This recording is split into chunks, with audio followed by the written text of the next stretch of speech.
Before watching the video, don't forget to subscribe the channel and enable bell notification to never miss an update from us. Hello everyone and welcome. Good morning all of you. This is Ashima and you're watching us on Entry channel.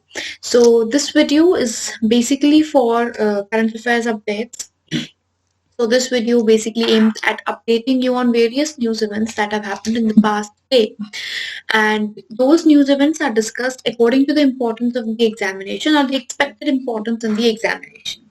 But apart from the discussion, if there are students who would prefer giving quiz or would like to attempt quizzes after the discussion of current affairs or would like to test how much they remember, you can download the Entry app, which is there on Google Play Store.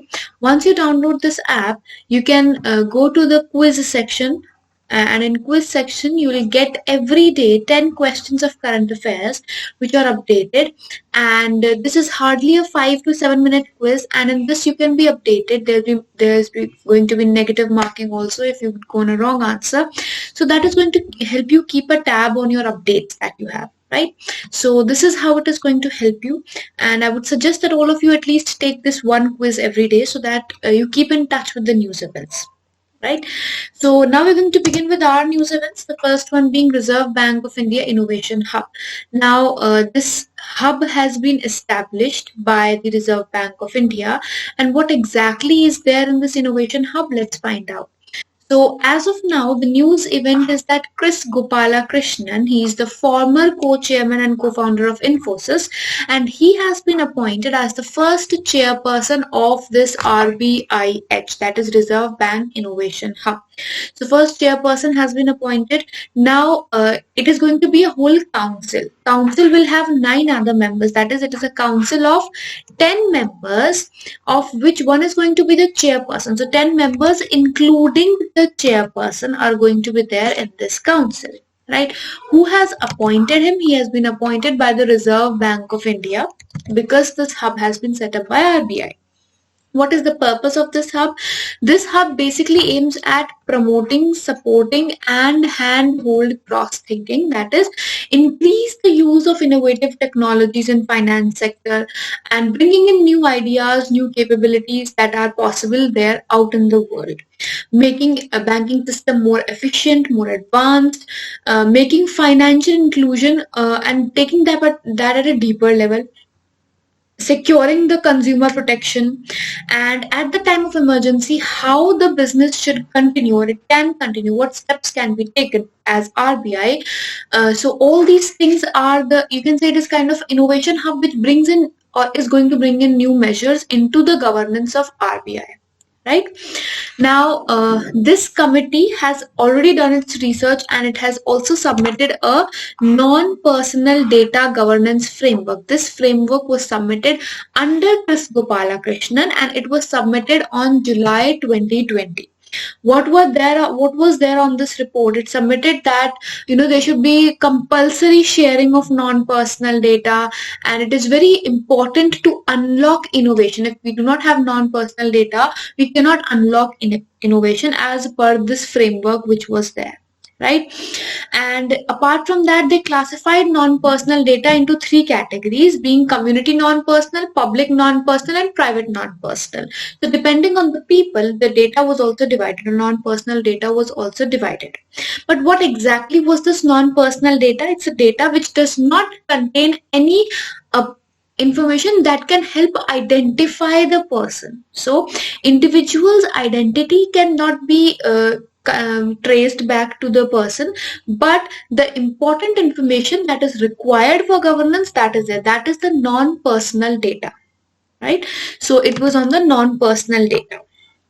All right. So this is the summary of this hub, and this is going to be important from examination perspective. Then reciprocal access agreement. This has been signed recently between Japan and Australia. But what exactly is there in this? Let's have a look at that. Now, first of all, who has signed it? Japan and Australia have signed it. And it is the first time that Japan has allowed any foreign military presence in its sovereign territory. India already has such kind of, you can say, agreements. India is not it's not first time for India that such an agreement has been signed, but for Japan it is the first time that they are going to allow any other country to come into their own territory. Right? This agreement has come after long negotiations, and this will allow something like recently we had signed an agreement with Australia, which was mutual linguistic support agreement, and we have certain with United States also, Singapore also, France also. So what is there that these country military bases can, or you can say India's military bases can be used by these countries, that is Singapore, US, Australia, and similarly their military bases can be used by India for whatever the reason, maybe taking up more supplies or repairing their work. There's a midway damage, so that can be done or repaired. This is what this mutual logistic support agreement was, or reciprocal access agreement is, and that is in similar lines to what Japan and Australia have between them.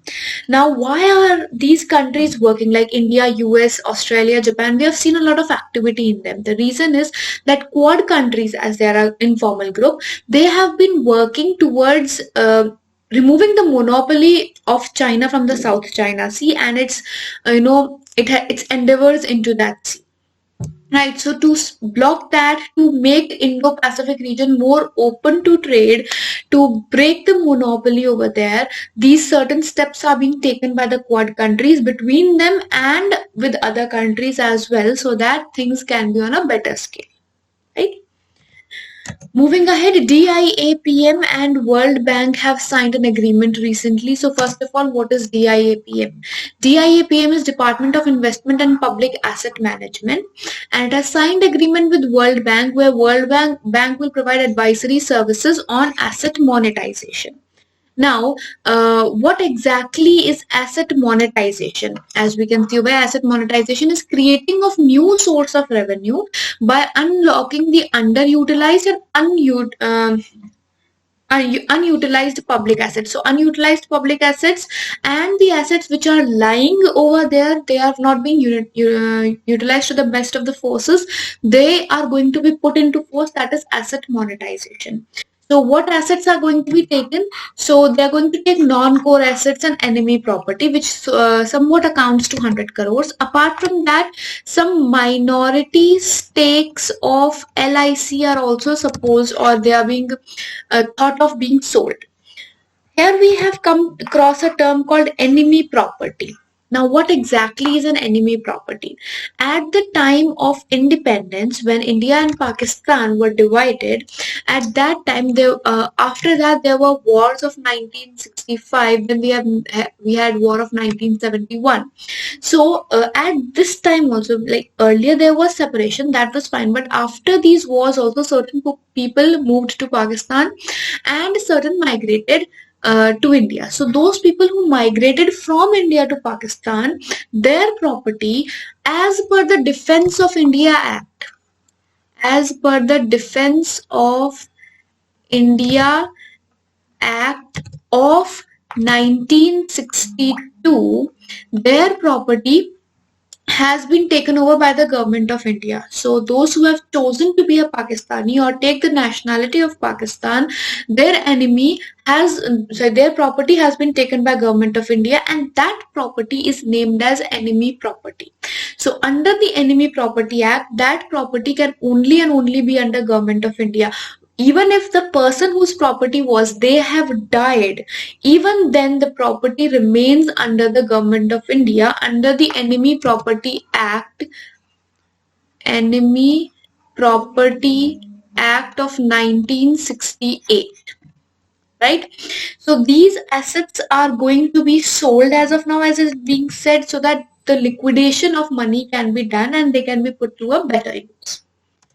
Moving ahead, road bridge over Brahmaputra is going to be built soon, and this is a very important one because it is going to connect Assam and Meghalaya, and it is the lowest bidder as of now has been Larsen and Toubro, or L&T, and therefore they are being proposed as the company which is going to help build it.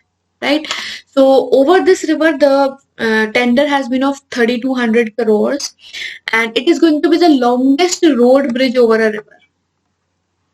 Longest road bridge over a river, and that river being Brahmaputra. Apart from that, it is not only receiving the finance from a company, it is being financed by Japan International Cooperation Agency as well. JICA is investing because Japan, if you people remember, Japan is a country which is working in the northeast sector a lot. It has been investing a lot in the development of the northeast sector. Therefore, major, if they ask you any time and there's a northeast country mentioned, it's a 2020 or 2019 issue, and they ask you who is the international bidder, that is going to be Japan, 99%. Right now, who is the CEO of L&T? That is S.N. Subramanian. It is S.N. Subramanian, right?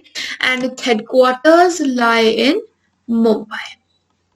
Moving ahead, our first solar-powered textile mill of Asia is going to be set up in Parbhani district in Maharashtra.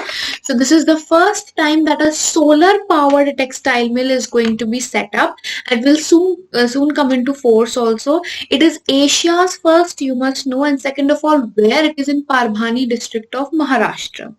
Right, it is basically a cotton cloth manufacturing or textile company, and this investment, first of all, is going to help in long run, and second of all, it will increase the profit margin of the investment. Right. Next, World Health Organization is going to celebrate Antimicrobial Awareness Week between 18th and 24th of November. Then Covaxin, which is a Bharat Biotech vaccine for COVID-19. It has entered phase 3 trials, and this is going to be the COVID-19 largest clinical trial of India. As of now, the trials were going on, and those trials were for Sputnik 5, which was a Russian vaccine. Now, for the first time, an Indian vaccine trials are going to be conducted, and that is going to be of Covaxin. Then wholesale price index WPI has increased to 1.48%. Peruvian President Manuel Merino has been forced to resign recently. Now that is also another important news event.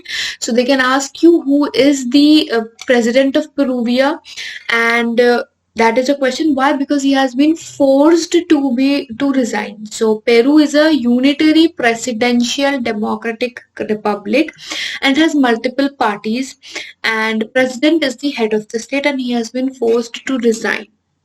Right now, that being it, and the reason is basically corruption. Definitely there has to be certain reason. That reason is corruption. Right.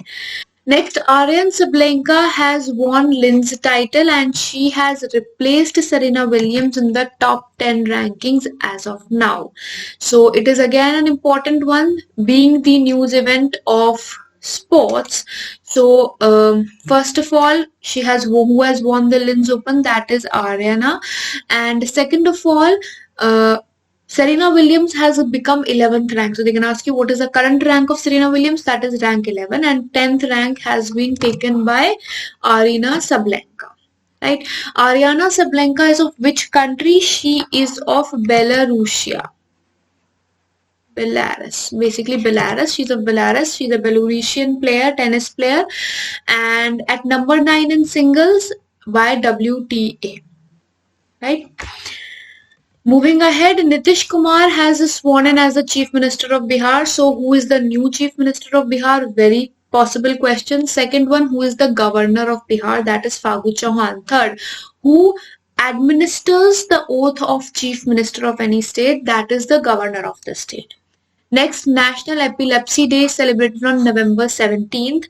Epilepsy, they can ask you what kind of disease it is. So epilepsy is a brain disease. It is something related to brain. It is a brain disorder which basically causes a lot of fits, or you can say lots of seizures that happen. Sudden attacks on brain happen. Right? Alright, then RBI has imposed a penalty of 1 crore rupees on Punjab National Bank because of its Payment and Settlement System Act. So there have been certain disruptions that have been observed on this, and that is the reason why penalty has been imposed on them.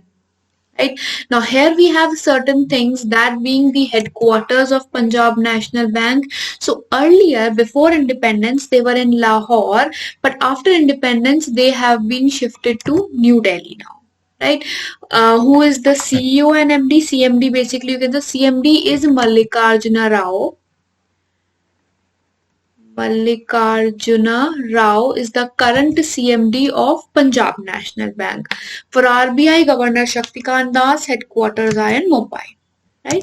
So with this, we wind up this session. We have covered a lot of news events for the day, and I hope this session has added value to your preparation. We'll see you in the next video, that is tomorrow. Until then, goodbye. Take care. Have a great day, and download Entry app for your daily updates. Right. Thank you so much.